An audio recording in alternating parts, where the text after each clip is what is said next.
The future of the Moda Center rests in the hands of Portland's City Council.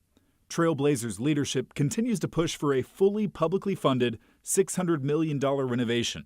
State lawmakers already agreed to provide $365 million as long as Portland and Multnomah County chip in too. But some Blazers fans believe the plan isn't a good deal for taxpayers. We should demand that they, at the very least, do their job and negotiate on behalf of the public, and not just take the Blazers, their kind of playbook and just execute it on their behalf. Now it's clear that some Portland councilors have concerns about the negotiation process, the public funding, and the return on investment. Two members of council, Tiffany Kuyama Lane and Mitch Green, posted Tuesday that they refused to sign a non-disclosure agreement to learn about Moda Center negotiations between the city and the team.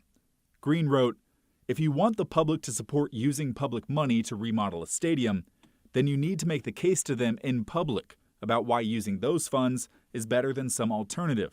Blazers fan Jonathan Pulvers wants to see private investment from the Blazers' new ownership group, including rent payments and revenue sharing. I think that there are a lot of people who fairly wonder, why are we giving all this money to this billionaire for this thing? Public records obtained by KGW show Portland Council President Jamie Dunphy tried to get every council member to sign on to a letter to the NBA showing the city's support for a $405 million funding package over the next 20 years.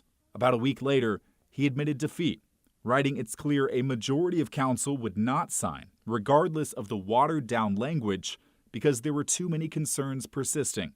Dunphy pivoted to sending a letter from himself, Mayor Keith Wilson, and Council Vice President Olivia Clark to meet the NBA's deadline. Portland and the Blazers are negotiating a new long-term lease for the city-owned Moda Center as part of these funding talks. I think it's worth taking the time to do this right. I agree that it shouldn't take forever. Evan Watson, KGW News. And a City of Portland spokesperson says the NDA between the Blazers and the city, quote, only applies to confidential information provided by the Blazers to the city and not to city-generated information, going on to say that NDAs are typical in these types of negotiations. If we do not take action to start repairing our streets, the city dies. A stark statement from Portland City Councilor Steve Novick today, as council heard public testimony over a new transportation utility fee that's meant to help fund PBOT and pay for road maintenance. Now, the fee would be added to utility bills, around $12 for the average single-family home in the city, and then closer to $8 for multifamily homes like apartments. Businesses would be charged a 4.3% fee based on their total utility charges. It's projected to raise $46 million a year, with 75% of the revenue going to road upkeep and the remaining quarter earmarked for the Vision Zero program and sidewalk improvements.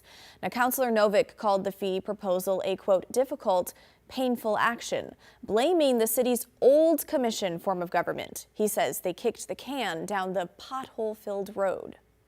The City Council in 1987 knew that what we were getting from the state and federal gas tax was not enough to maintain our streets.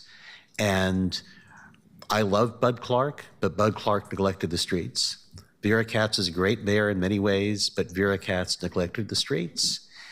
And as did Tom Potter, as did Sam Adams. Okay, today's discussion in council was the first reading of the proposal, meaning there was not a vote. It could be voted on during the next full council meeting a week from today. So if passed, the fee would begin in January.